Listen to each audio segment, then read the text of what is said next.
Hello, this is Ian Harper welcoming you to Business of Weather podcast, produced in association with Intermet Digital, the online portal dedicated to extreme weather and climate change, flooding and poor air quality.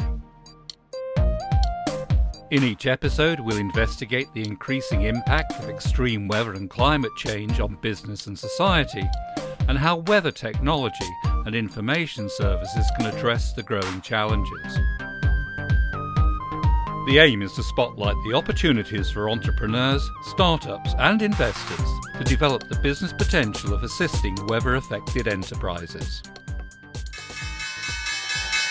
You make the decision to buy or to sell. No one tells you to do it. No one makes you do it. It's your money. If you're right, you win. If you're wrong, you lose. I mean, it really is democracy. Like the trader speaking over the New York Stock Exchange bell says, you make the decision to buy or to sell. No one tells you to do it. No one makes you do it. But to make the decision that best suits you requires information. And when it comes to climate change, you probably want information about the impact the company you plan to invest in has on the climate. For example, what's the carbon footprint of that company's activities? If you have a financial advisor, then the chances are that he or she can help you here. But if you don't have an advisor, but prefer to do your own wheeling and dealing on the stock markets, what can you do then? Well, one possibility is to use an app that provides you with precisely the sort of information you need to green your own investments. In this episode of Business of Weather, we speak to Josh Gregory, the founder of Sugi. Sugi is a new smartphone app that draws on specialist data to help you check the carbon impact of your investments and compare them against similar investments and tailored performance benchmarks. Josh Gregory, welcome to Business of Weather. Hi, it's nice to be here. Good to have you. Now, Josh, can you please tell me a little bit about yourself? So I'm Josh Gregory. I'm founder and CEO of Sugi, which is an investment transparency platform available for iOS, and we're about to launch on the App Store. So we help people understand the impact of their investments and how they can take action to improve it. We cover a huge number of shares, as well as ETFs, funds, investment trusts, and we automatically connect to all the biggest UK brokers, and we also let people input their portfolios manually.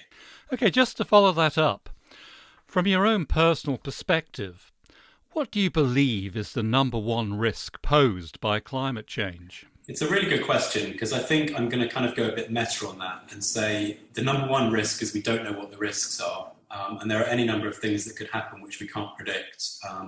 Runaway effects from, say, melting of the ice sheets, or from outgassing from the Siberian tundra, for example. And I think there's so much we don't know about what will happen with climate change that with, for example, with the precautionary principle, we absolutely have to be doing something to prevent it happening in the first place. And of course, there are all the terrible effects of climate change, such as the seas rising and loss of biodiversity and things like that. But for me, the thing that keeps me up at night is the thought that we don't know really what's going to happen. Now, I just want to move on and ask you a few questions about Sugi the business. Now, a key aim of Business of Weather is to highlight the business opportunities of extreme weather and climate change, especially the opportunities for new business startups and SMEs, which are often seen as more innovative than their larger and more established counterparts. So, can you please tell me what brought you into the area of green investing and inspired you to set up Sugi? I started off my career as a corporate lawyer, and I did a lot of environmental investment funds, environmental work in the City of London. I quit being a lawyer and I went off to do a master's degree at Imperial London, and basically decided to pivot into environmental policy, environmental finance. And I worked for several years at a number of think tanks, international think tanks, which were basically looking at how we can increase conservation finance, international finance for sustainable development. And about 2 to 3 years ago, I came up with the idea of Sugi, and I decided that there was something that I could bring from that part of my career into actually setting up my own company. So the answer, I guess I've been in sort of green investing, I suppose, both privately, but also as part of my career for around sort of 8 to 10 years now. Okay, thanks. Now, I've heard more than one venture capitalist advise startups to spend all the money they can raise and to raise money faster than they can spend it, which sounds to me pretty good advice. But can you tell me how you went about raising the funds to start the business in the first place? And is life for Sugi a more or less continuous round of fundraising? Well, yes, it is a continuous round of fundraising. To agree with you, first of all, as ever, as with most startups, the first sort of couple of pounds was from friends and family. We quickly broadened out to a group of angels who believe in what Sugi was doing. So we've gradually broadened the pool of investors in Sugi, and we did a crowdfund about 2 months ago on Crowdcube, where we broadened it further and had a number of investors from across the world, every continent probably, investing in Sugi, which is really exciting. Okay, now the importance of marketing and understanding your target customer base is something that's often given less emphasis by startups than perhaps it should be. What role does marketing and understanding your target customers have at Sugi? And what makes you confident that retail investors are sufficiently concerned about the carbon footprint of their investments to make your business work? Well, we did some market research when we first started Sugi around a year and a half ago to actually understand what the retail investment attitude towards environmental footprints were. And it supported what became Sugi, what became our business idea. And there's around, I think, 3.5 million retail investors in the UK who have an ISA or a SIP on the major platforms, such as Hargreaves Lansdown and AJ Bell, Interactive Investor, the major ones.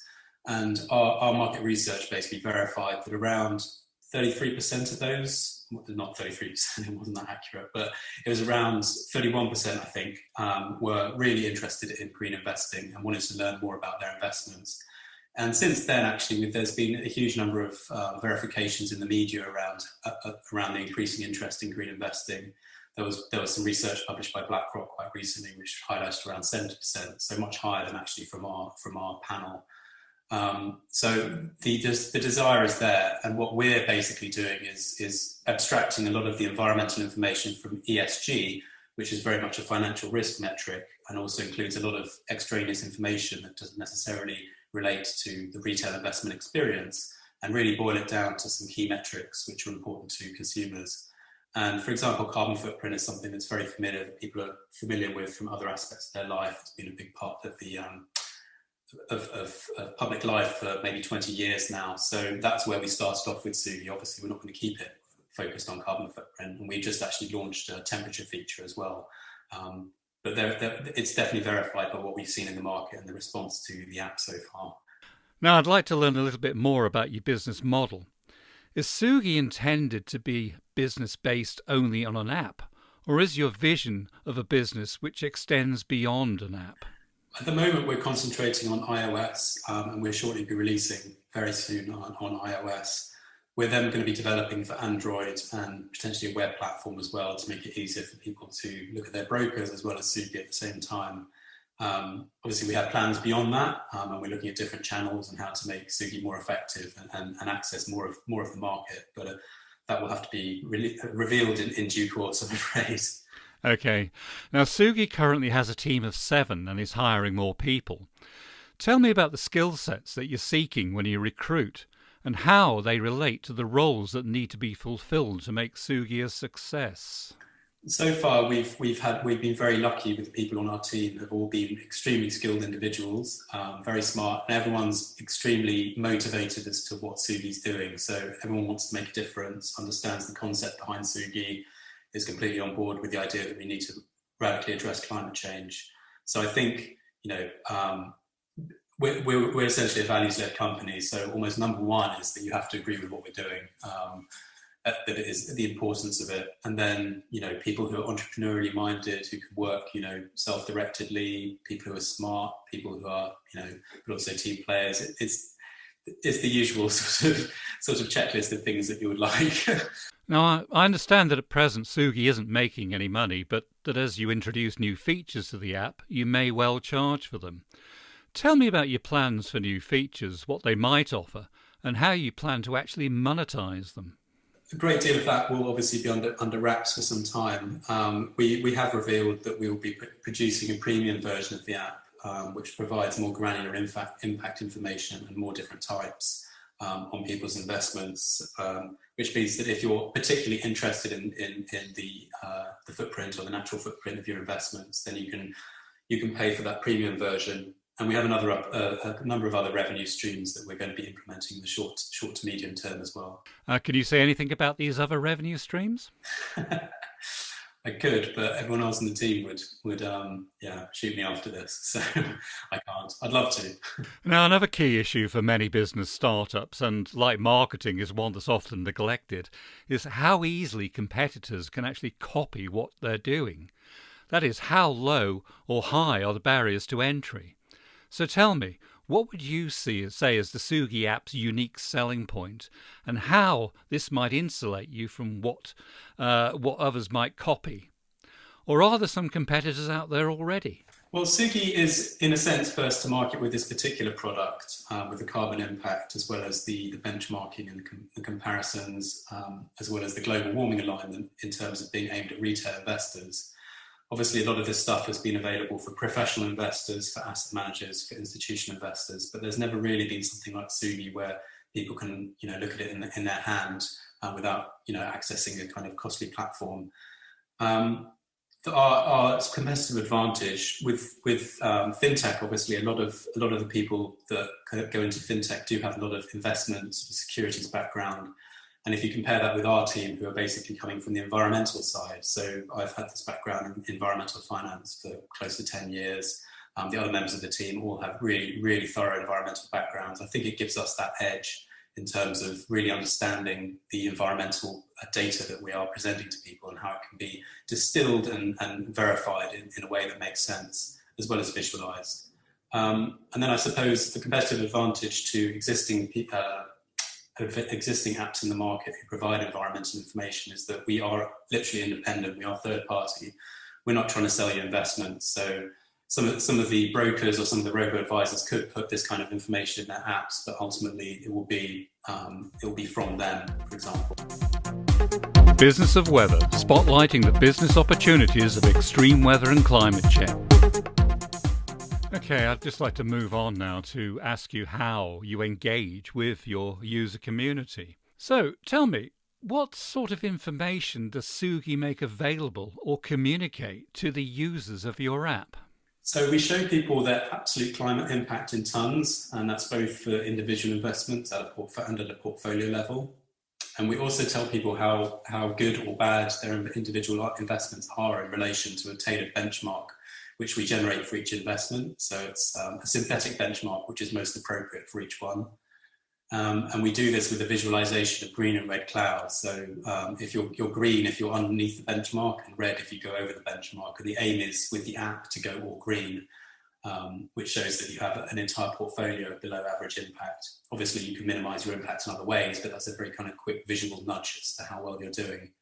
And we also tell people the temperature alignment of their portfolio. So are their investments aligned with a 2-degree world or a 1.5-degree world or even a 4.5-degree world? And quite often the answer is quite surprising in terms of regular portfolios as to what level of global warming they're associated with. Right, so your users are getting information about the carbon impact of their investments, and they're also getting information relating to what the carbon impact of those investments, what the implications are for global temperature. So that's correct, is it? That's right, yeah. Do you have any plans to offer them any more types of information in the future? Yes, these are the climate-related data points we want to offer. We're looking at also trying to understand how we can present to users, individual companies, whether they're setting, for example, carbon reduction targets would be very interesting to know, or are they involved in, for example, green revenues? So they may have high emissions, but they're actually producing something which is good for the planet. They're involved in climate solutions. So it's really how we can make our offering more sophisticated in that sense. And then obviously there are other aspects of natural footprinting that we'd like to get involved with as time goes by. Do you think one area you might take into account will be how well a company is developing innovative ways, for example, of tackling climate change? or whether an attractive-looking company is exposed to suppliers with a high carbon footprint? Well, that's a very interesting question. So I think with our climate solutions product, when we launch that, that will probably address the idea of a company that's actually involved in addressing climate change.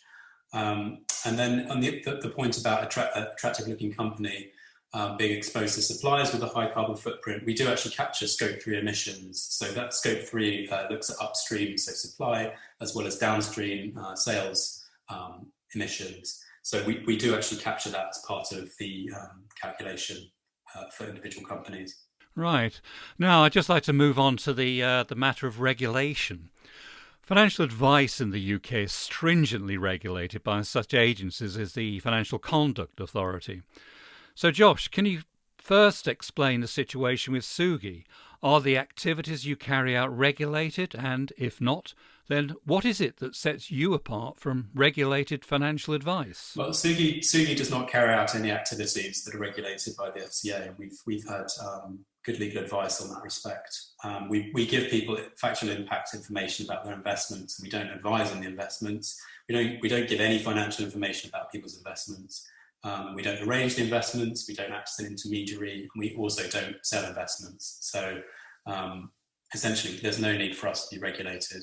Now, from my own conversations with investors and with fund managers, it's pretty apparent that climate change is coming to have an increasingly significant impact on investment decisions. So, in that sort of situation, do you believe that the use of such apps as Sugi should be regulated, or indeed may become regulated as the impact of climate change becomes more significant? Well, I think personally speaking, I don't think what we're doing should be regulated. I believe, we're a transparency platform and that we're providing information that is already out there, but just not being available to a specific market.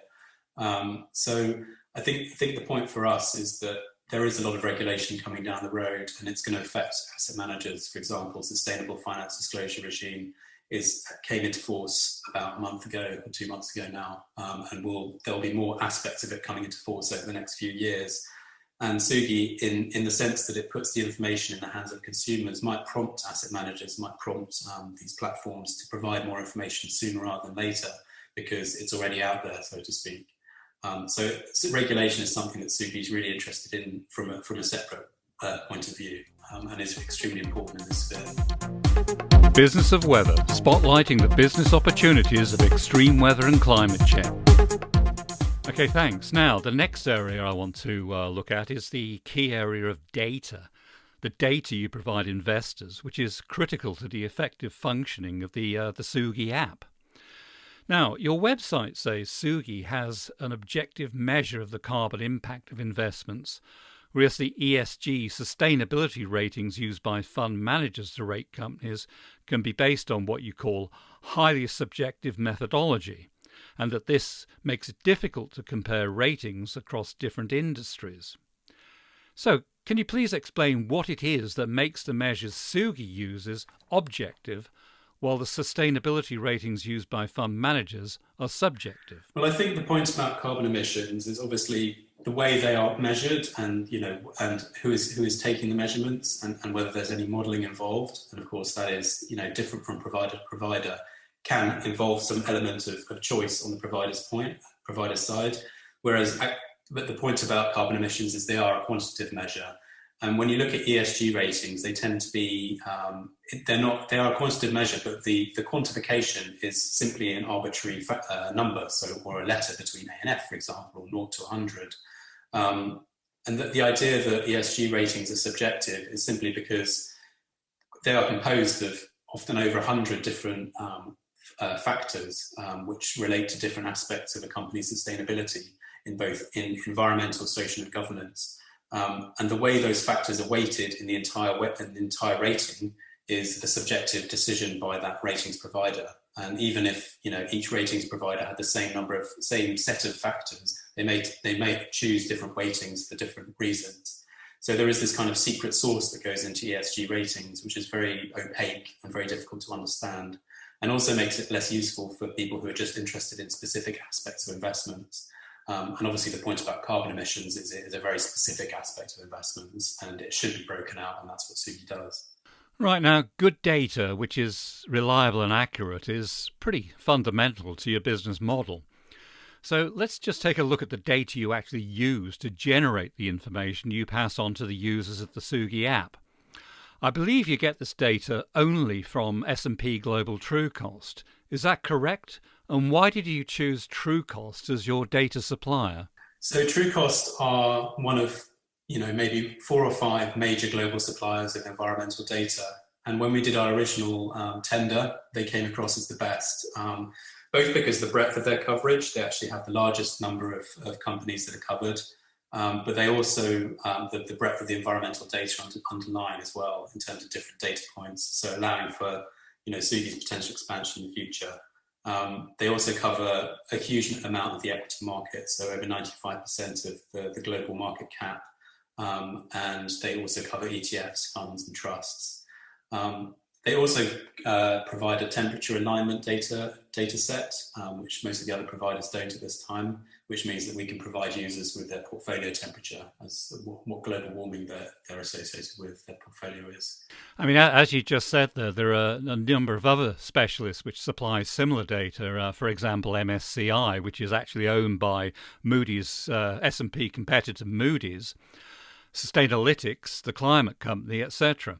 Now, fund managers would tend to get their data from a number of suppliers. So why do you get your data from just one supplier, or do you plan to diversify in the future? Well, we've actually done a fresh overview of the market in the last couple of months as to whether what the landscape is for environmental metrics, and I think S&P is still up in the front in terms of their offering. I think obviously it would be good to take a number of data offerings from different providers, but as a young startup, we obviously have to minimize our data costs, and we're very confident about the robustness of the S&P data. So we don't feel like we need to have a number of different data providers to create an average or to create understanding in that perspective. Okay. Now, do you do any data analysis in-house, or if not, do you plan to do so? We do a lot of data processing in-house, and that's how we create our derived data from the data that comes in, the raw data that we receive. We don't do any fresh data analysis, so we don't gather data, and I don't think that's necessarily on Sugi's horizon for the moment. Okay, thanks. Now, I'd just like to take a look ahead into the crystal ball, really, and to bring our discussion to a conclusion, just 2 final questions. First, what lessons would you pass on to budding entrepreneurs keen to do something about climate change? Well, there's so many different aspects to the fight against climate change that's a really fascinating area to be in. So, there's forests, there's development, there's renewable energy, there's the circular economy. So I think just try and find the part of the fight against climate change that you're most interested in, and then you can bring that passion both for climate change, but also for that particular sector or that particular subject matter to your business, whatever that business might be. Okay, and one final question. If there was one thing you would do differently, what would it be? Very interesting question. I think most of the things that have happened which have had a potentially negative consequence, I've been able to draw learnings from. So looking back, obviously there are some things I might have done differently, but then I wouldn't have had that learning opportunity. So I don't think I would have actually done them differently. There's a bit of a kind of circular argument, but yeah. Well, that concludes today's interview. So Josh Gregory, CEO and founder of Sugi, thank you very much for your time, and I wish you and your colleagues well with the venture. Thanks very much. You've been listening to Business of Weather, the only podcast dedicated to the business opportunities of extreme weather and climate change.